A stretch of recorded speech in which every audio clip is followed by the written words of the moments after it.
All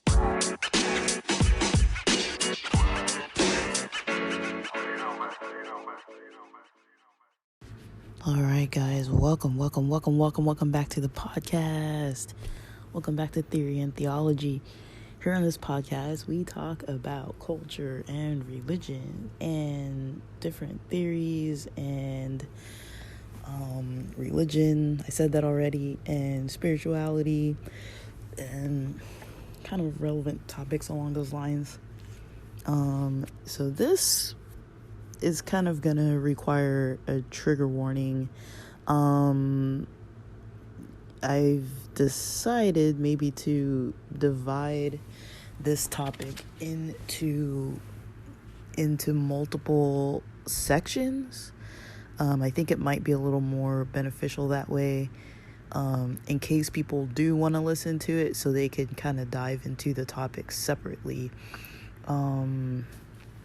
But basically, yeah, I'm gonna put a trigger warning on this because it's mostly based on a guy who I follow on YouTube. He has some great content that I really gravitate towards. I talk about him all the time on here. Eli Yoder.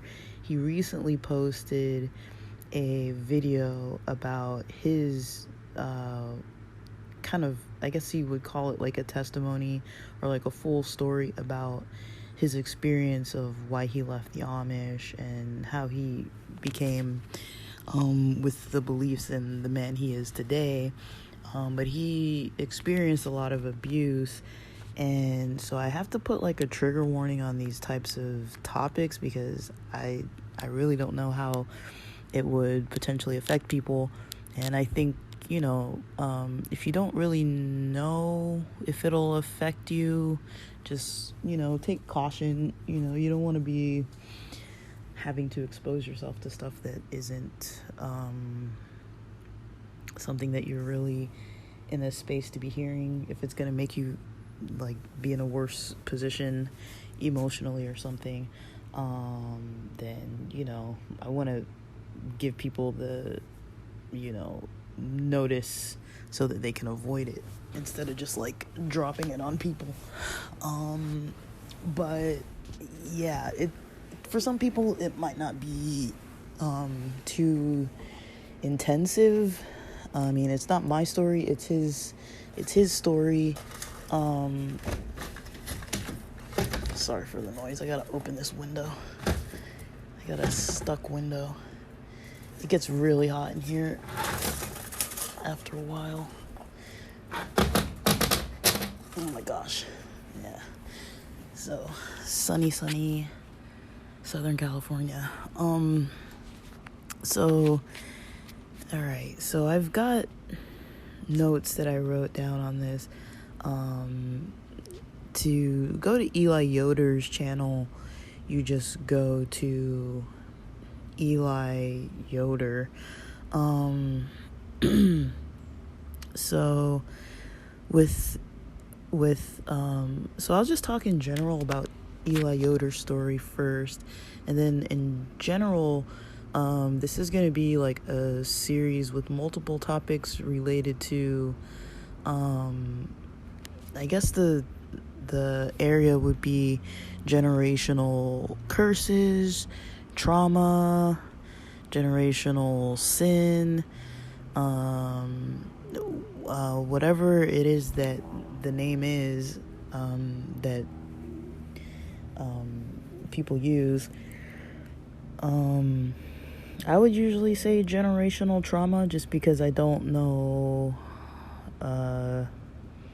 if all of these are the same. Like, curses and sin to me seem to be they're kind of based on like belief systems, I guess, in a way, because like not everybody believes in curses, not everybody believes in sin, but I think overall, from like what it seems like, usually it's like a form of trauma that gets passed down to others, like in actions, emotions, through different like systems and everything. So I mean, I would encourage people to go and listen to Eli Yoder's recent testimonial story on his YouTube channel if you are interested in hearing it. He explains more details about it, and it's a pretty emotional story, and I liked listening to it just to hear his experience. Like, it's kind of one of those things, like, he even mentions, about, like, he's not very closed off about talking about his history of experiencing abuse as a kid growing up Amish. Now, this isn't to say that I think badly about Amish people or Amish communities or anything. But one thing that I do appreciate about him sharing, or just anybody sharing, is because a lot of groups of people tend to be seen as, oh, like, their lives must be perfect. Like, we can look from our non-Amish perspectives, those of us who are not Amish, and look and see, and usually, that type of lifestyle is like romanticized as like, oh, it must be perfect because everybody's trying so hard to like have this community where everything's going well. But then, at the end of the day, people are people, like, I don't think any community honestly escapes any of these kind of issues. And it's kind of like when they get more insulated, it seems like there's almost more options for people to experience abuse of different kinds, because the people making the rules are kind of protecting themselves, and they're protecting abusers and things like that. So I'm gonna kind of review in general Eli Yoder's story, just kind of mostly paraphrasing, less than paraphrasing, and then the other topics I'll kind of go into details about different areas to consider when talking about generational trauma. So basically, like, Eli Yoder was raised in a family of his parents and I think he said there were 10 of them. I don't know if he meant there were 10 kids total or 10 siblings total. He mentioned that on his dad's side there were like basically his dad and one uncle, and then he had 2 aunts. So there were only 4 people on his dad's side, adults on his dad's side. On his mom's side, there were a lot more. I don't remember the number, but he said all of those aunts and uncles, except for, I don't remember which ones, but all of those aunts and uncles overall had like up to 12, like at least 12 kids each. So you can tell he comes from a pretty large family, a very large family. If you even count like just first cousins, I mean, I don't even know what that math turns out to be. Like, you gotta have like nearly like 100 first cousins. Like, that's a lot of people. And if you think about, how tight knit these communities are, if they were Amish, the cousins Amish, the grandparents were Amish, it's been generations. And so, to be of a community where you're Amish and like kind of insulated and isolated from, the mainstream American world, they call it like English, the American culture. But you're right there. I mean, like, you live like in the middle of, like, I think he was from Ohio. They're Amish in a lot of places, Pennsylvania, places in New York, like places in South America, like they're Amish kind of all around. And when you go to places like that, like Indiana, Missouri, like, you see them around, like, they're part of the society, like, they're not, like, mingling and, like, interacting with everybody, like, equally, but it's, like, they're not, like, invisible. Like, you see them all over. Like, when I visit Missouri, when I visit my family, whenever we go to Walmart, almost every time, we see, they even have, like, areas where people can park their buggies and horses. Like, it's available because that's part of the population there. We've seen, like, buggies riding along, or, like, in Clarksville, there's, I have some family that lives in Clarksville, and they have a lot of Amish stores and shops and restaurants and stuff there. And yeah, it's definitely part of the society, Amish and Mennonite.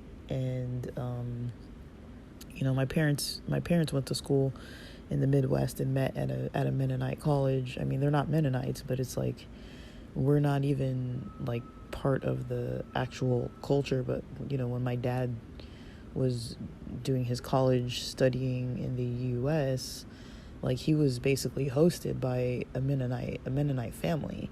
So I was kind of brought up knowing a bit about Mennonite and Amish, but not really, like, way too much. So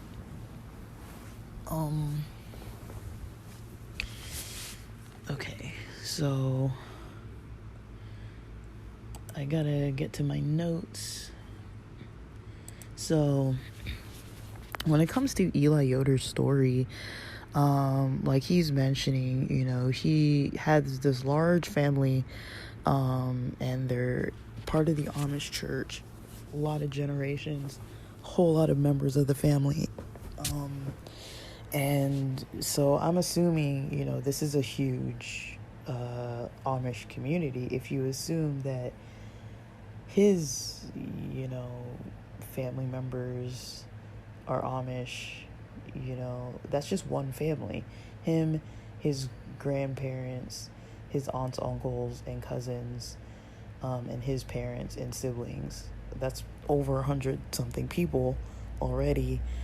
And then, they're not all, I don't think they were all part of the Kenton, Ohio group of Amish, but it sounds like some of them were Beachy Amish. Like, I don't really know exactly the exact groups of Amish that they were, but I mean, that just shows, if people have a lot of kids like that, then, definitely these communities, they're pretty large, sometimes. And so, that's interesting to note.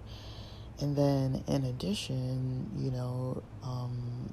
the churches can set the rules for, if a person has issues, how can they get help? How will they get help? So he was mentioning things like his grandfather, was, involved with one of their 15-year-old,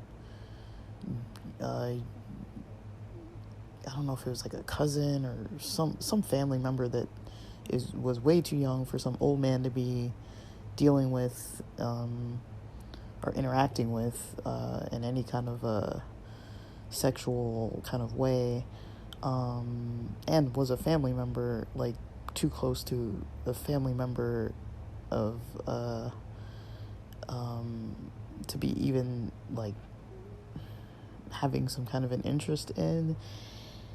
And he mentioned that one of his grandfathers was, a chiropractor of a type, I guess, in the Amish community.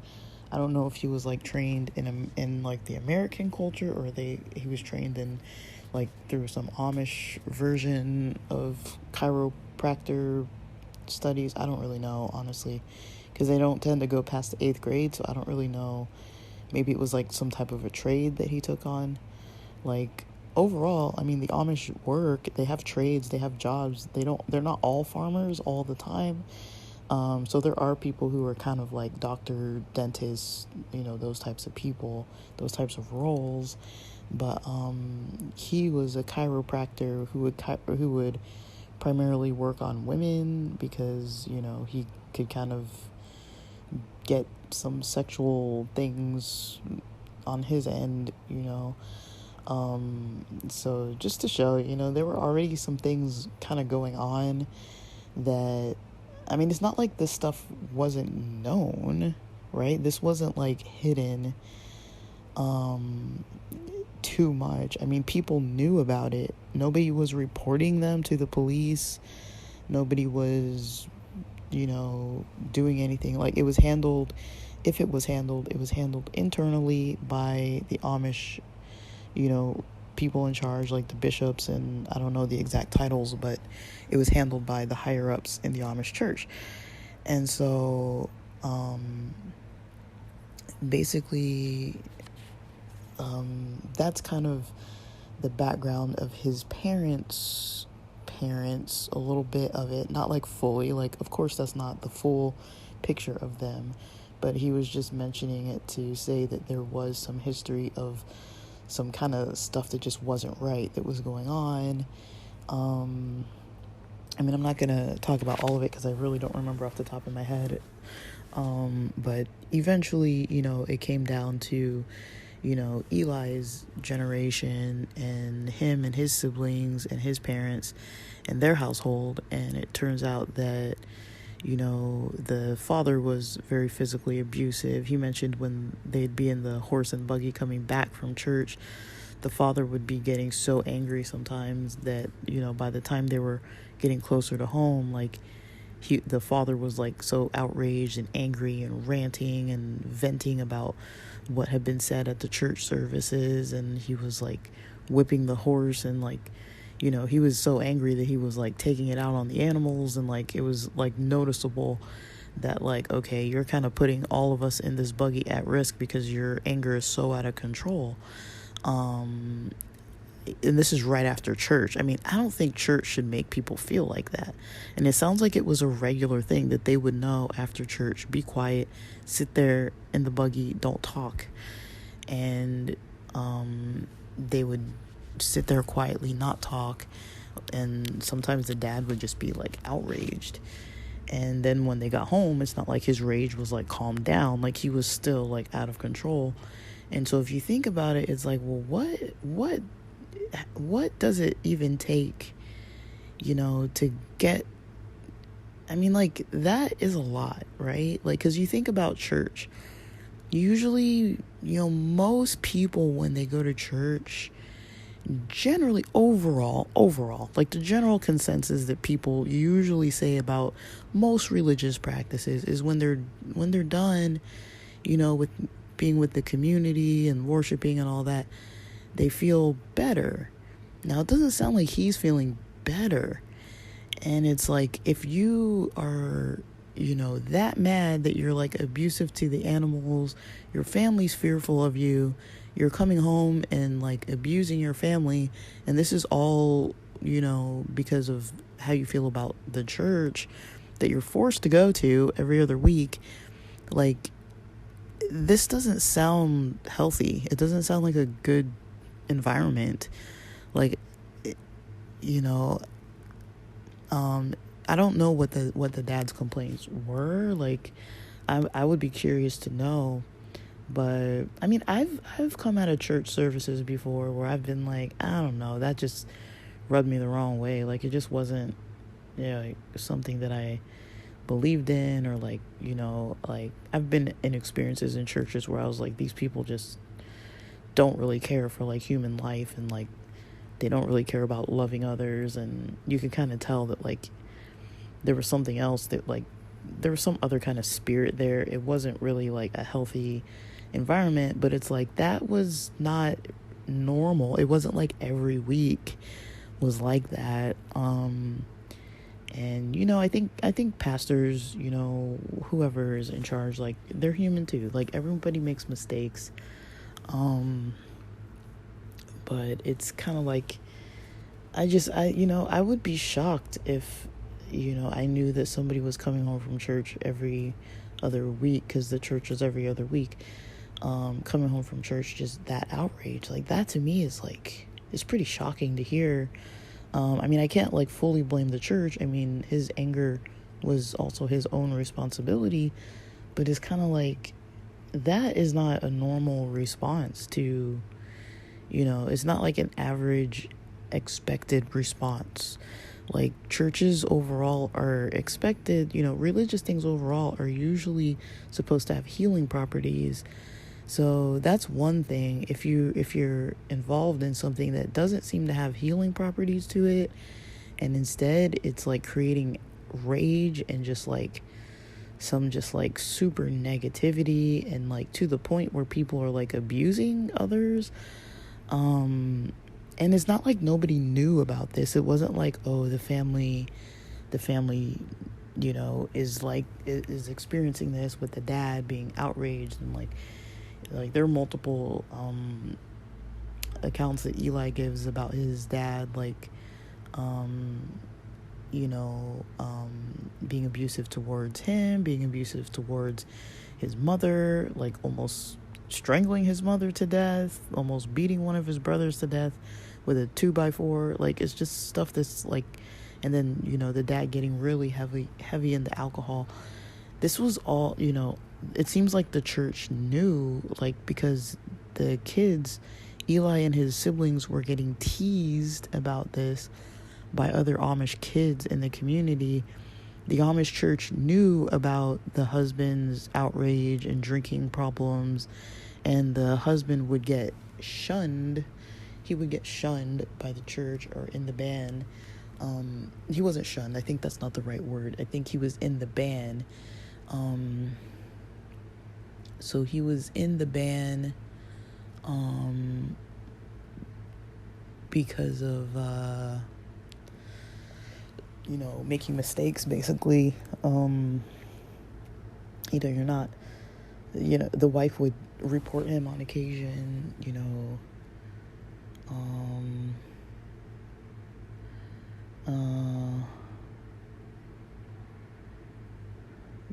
but yeah, he's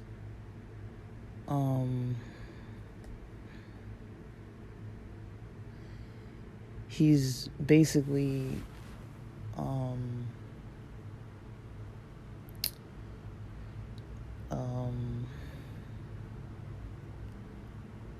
he's basically just being abusive towards everybody. I don't know if it was everybody, but it seems like it was everybody. And if it wasn't everybody, everybody was aware of it in the family. And so, when the wife would report it to the bishops, or she would maybe wait a little bit to report it, and then the husband would get in trouble and be put in the ban, meaning that like he was not allowed to go to the church. So when they would have church every other week, he was not allowed to go. When they would eat at the kitchen, for meals with the family, mind you, everybody's kind of living at home, eating meals together, and he was in his own separate table in the corner. According to the rules, you can't sit at the same table. You can't be handed something by like nobody can give you the food. You have to come get it yourself. Like, you're basically just like kept at a distance from everybody else.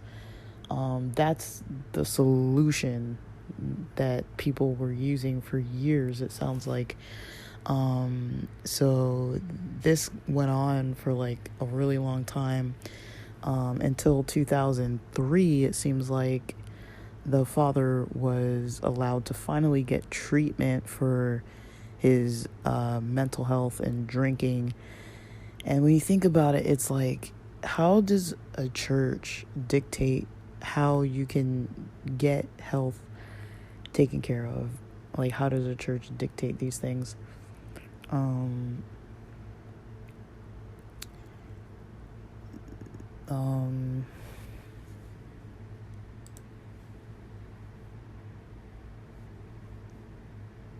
So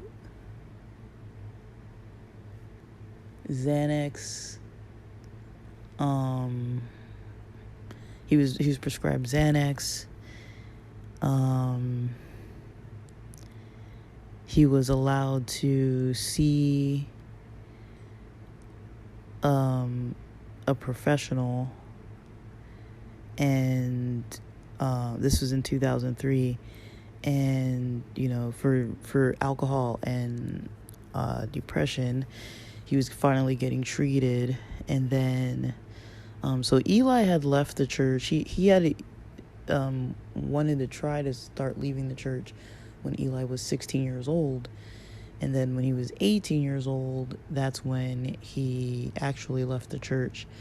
And then once the dad was getting treated, the dad eventually decided himself, started to talk to Eli, stating that he wanted to leave the church too. And so on June 18th of 2003, the dad told Eli that he planned to leave the Amish church.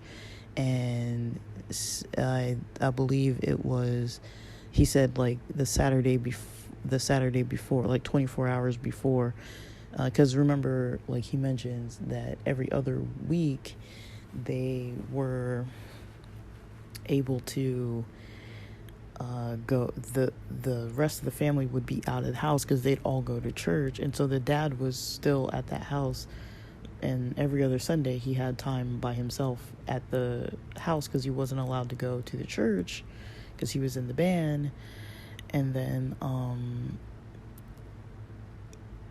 basically, I guess when Eli was leaving when he was 18, when he got a driver to come take him out of the church, and he was wearing like non-Amish clothes, and the dad knew that he was leaving, but Eli said he had a diary that he'd been writing since he was 11 years old, and he was in a rush, so he kind of forgot the diary.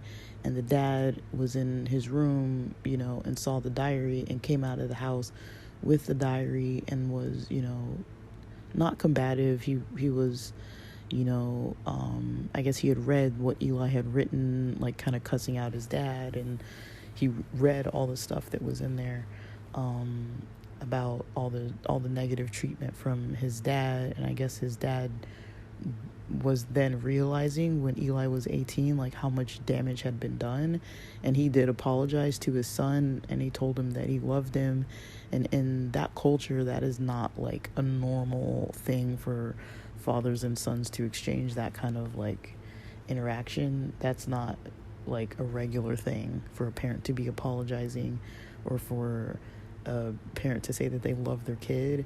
Like, it's just not really a thing that culturally the people in his culture would do.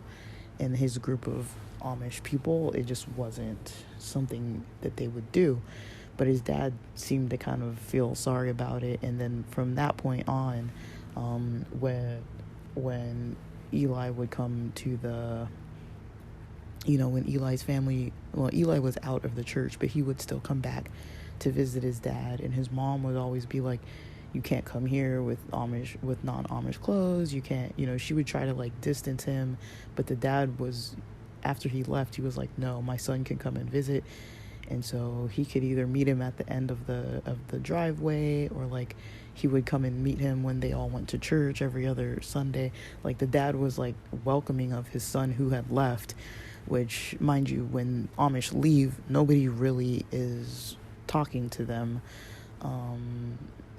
They're not really, they can be placed in the ban if they're seen talking to, someone who left.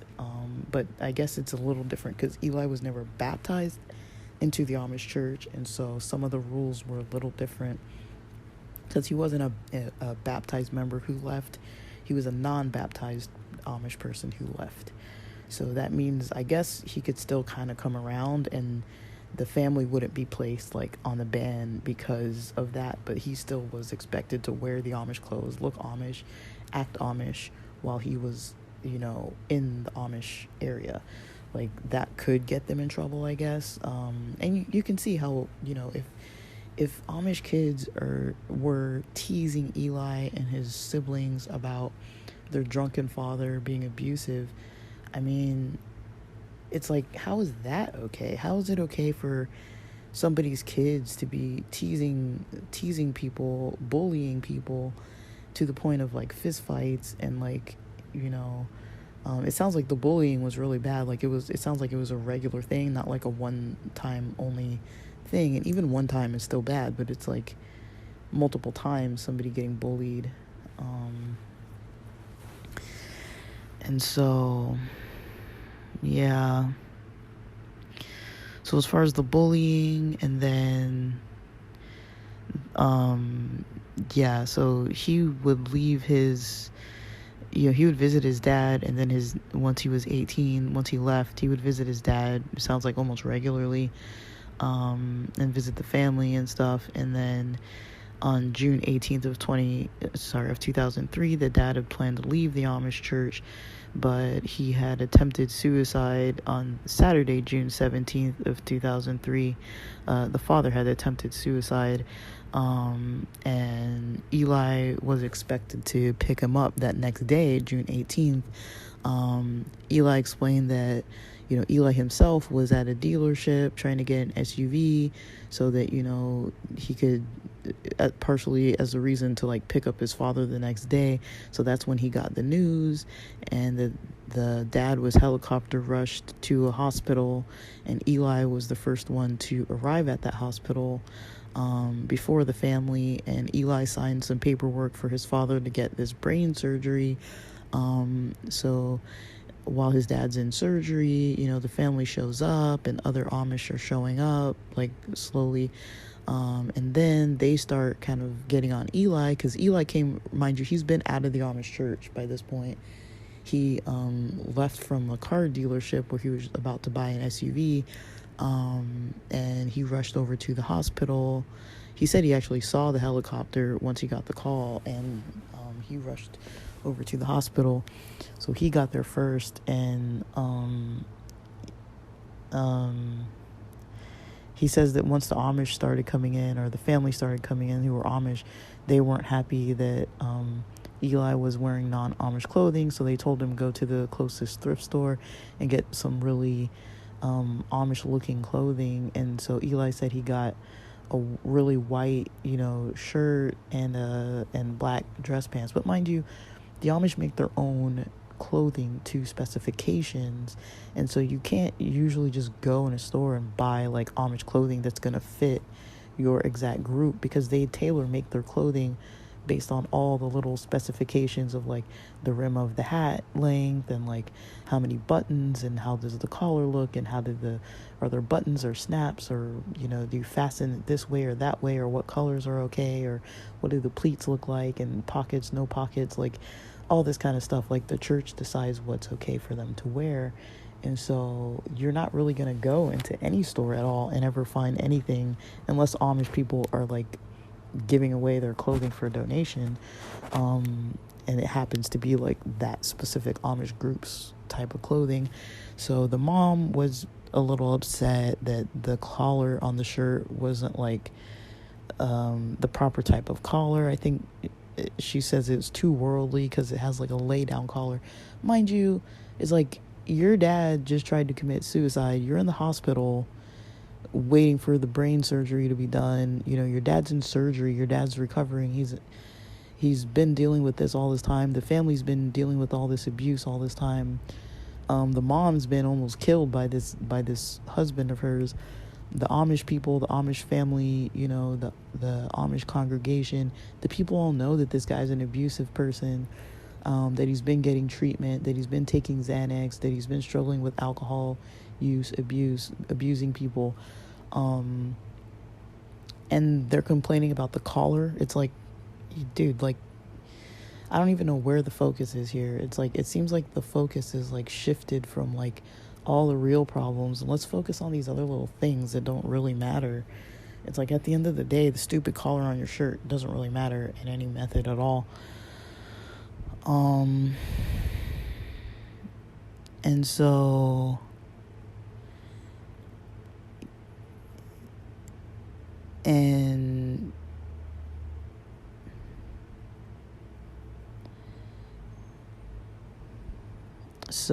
basically, unfortunately, like, his father doesn't really make it through, and he ends up passing away a few days later. And Eli was allowed to attend his father's funeral due to never being baptized. So because he was never baptized, he wore Amish clothes. He was able to ride in the buggy to the funeral, to the gravesite, and he said he was holding his 8-year-old brother. He had a brother who was 8 years old at the time, and he was holding him on his lap in the buggy. And Eli had to wear Amish clothes to go to the funeral. He mentioned previously that his dad was buried outside the Amish cemetery because it's a way that the Amish separate out the people who committed suicide. Like, if you commit suicide, you're not allowed to be even buried in the Amish, graveyard. It's just like all this stuff that I'm like, how is any of this loving? But it's just interesting to hear other people's viewpoints on how they are taught, about love and things like that. Like, it's kind of interesting to me that, a church would talk about, churches talk about love. I'm pretty sure their church, would talk about love and, like, respect for others and all this kind of stuff. But the way they kind of would twist it is like, even in the shunning, it's like, this is our last way of showing you love, is shunning you. We are showing you love in this way. And it's kind of like, I think that isn't something that you can interpret so loosely that you can just call anything love. Like, yeah, I'm beating my kids because I love them. Like that. I mean, I've heard people say that before too. And it's kind of like, I don't really know, like, if that makes any sense. Like, but it is common. It's not like an uncommon thing that people kind of twist ideas like that. So it's something to be careful of, especially very impressionable people or people who don't really like to challenge ideas. It's good to be aware of. So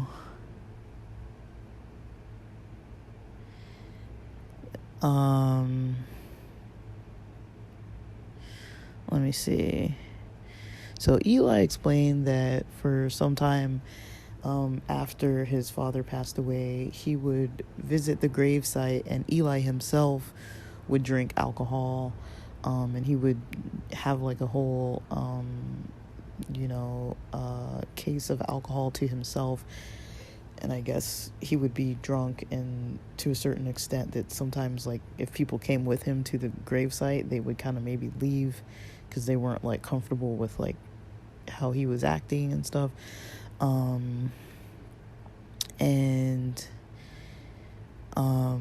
Eli explains in 2017 he got saved in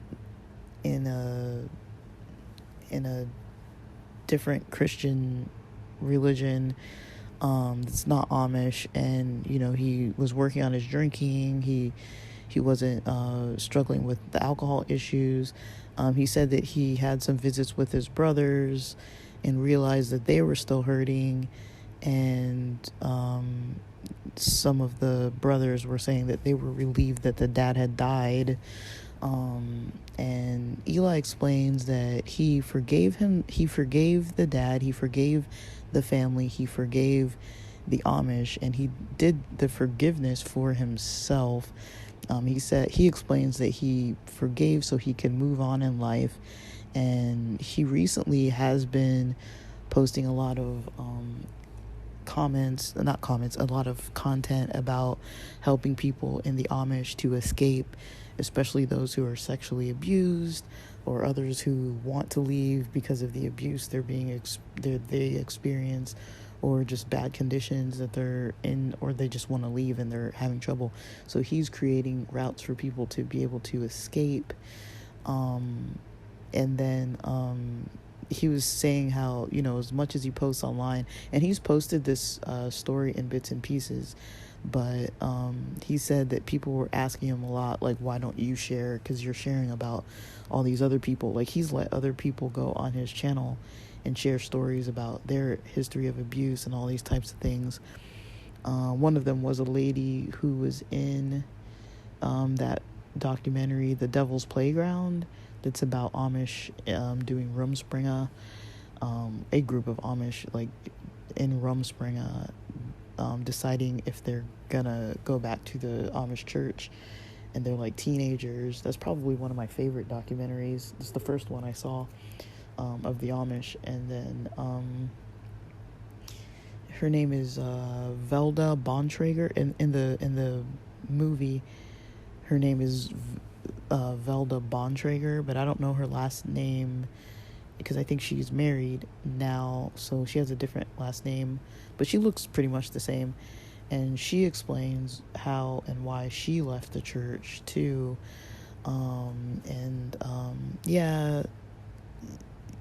Eli said that he avoided sharing about his own story because of the stigma of becoming emotional while sharing it. Because he says in the Amish that he grew up in, there's the stigma of being seen as emotionally weak, or being seen as weak, and men are taught not to cry and all these kind of things. I don't know. I hate hearing that. Like, I hear that a lot. You know, it's kind of something that I've never really been into that kind of style of thinking. That, you know, I think that's one of the most unhealthy things for people to hear is like, oh, you can't cry or else you're weak, or you can't cry or you're, you know, there's something wrong with you. And it's like, dude, like, I don't know, that it just creates more problems, honestly. But yeah, that's kind of like his story, his experiences, and it's a lot. Like, I can tell it's kind of like it's a lot of that's a lot to explain, especially for somebody who's been online, been on YouTube. He has his own channel, his own life for such a long time. He's been you know, for so long. He's been for so long just like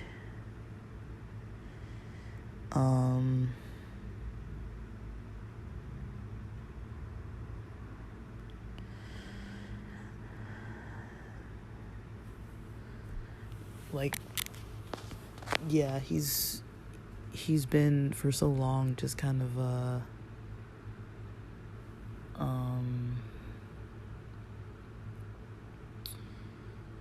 just,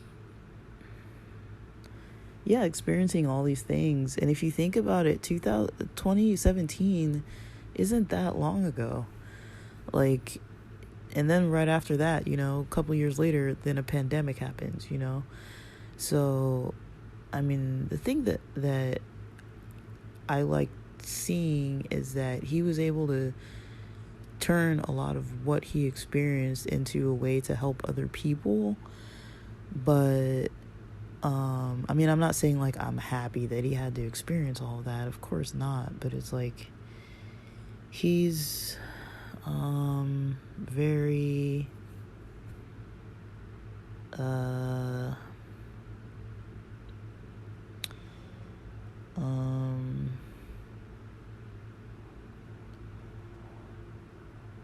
he's very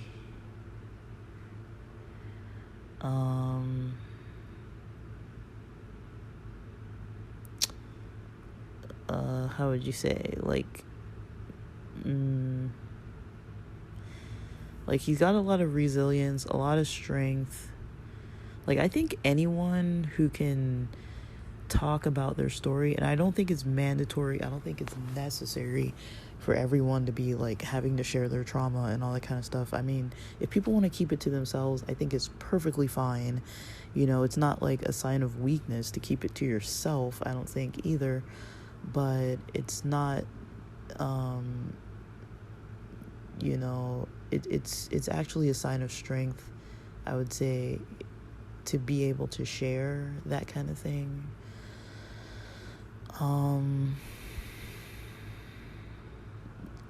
It's just, you know, just taking a step back from it all. Like, it's just kind of like, you know, you can, like I was saying at the beginning, you know, you can look at a person's culture and be like, there's so much that looks like better than mine, or like so much that looks like just like romanticized, like this idealistically, you know, ideally it would be a perfect environment where people are communing with nature and have a church community and everybody helps each other. Like, there's so much room for like this positive, you know, powerful movement, you know, to be like something really great and helpful to the world. And it's kind of sad to see that, you know, people can make things look great on the outside, and then how many people are struggling in this community and other communities, and even non-Amish religious communities, not even Christian maybe even, but just different religions. And I'm not even blaming religions, like, you know, just different groups, just different cultural groups, you know, like there's so many people that might be dealing with so many things, and, you know, just not able to cope with it or do anything with it that is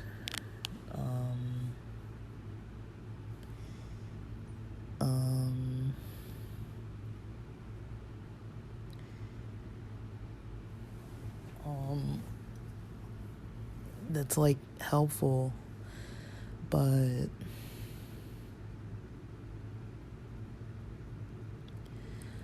yeah, I just, you know, I'm not trying to like make something sound like dramatic or just share like some like, you know, intense story. It's just, I think that a lot of these types of stories, people tend to gravitate more so towards the mainstream media of like, you know, this is just a for entertainment value. But I do think, you know, when people share their stories like this, it's definitely a learning experience. For a lot of us, at the least, it's learning. And there's a lot that we can take away and benefit from someone else's unfortunate experience. Like, I'm not saying that like I'm glad he went through it so we can like hear something, you know, and I'm not trying to just like put a positive spin on something. Let's make this sound like it's something positive and happy because he came out great. And like, I mean, I think trauma, I think abuse, it has like multiple layers to it all. But I think the conversations around it don't usually happen that much. Usually people don't confront their families. Usually people aren't, you know, I don't want to say outspoken, but have a voice online and make a voice for themselves online so other people can like tune into their content. And actually, in addition to that, like reaching out to people, understanding their needs, getting into the communities, like involved in the communities that need the help. Because, you know, someone who's dealt with things firsthand kind of knows the ins and outs of everything, so they can kind of manipulate that kind of Amish system to be able to help people, you know, because they know the rules, they know how people get silenced, they know how okay, somebody's probably holding this person back and, you know, putting ideas in their mind that's making them scared to leave now, even though they said they were about to leave. You know, I think there's just a lot there. And I mean, it's a sad story, but also it's like I'm really glad that he shared it. Like, I wasn't necessarily happy to hear it because, like, I really like this guy's content. So it's kind of sad to, like, listen to and hear, like, oh man, like, that kind of sucks. And I don't even listen to content like that. In all honesty, I usually will just avoid it because I'm just like, I don't need more of that depth of things in my life. But yeah, that's kind of what was going on. But with what he just posted, and yeah, I thought it was pretty beneficial to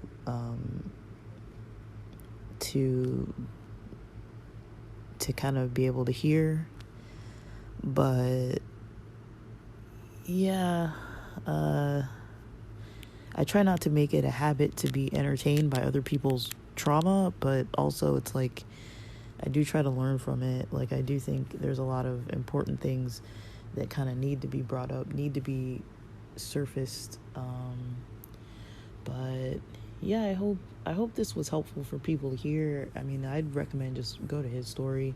He says it the best. He tells it the best. It's his life. But yeah, but with that, thanks for listening.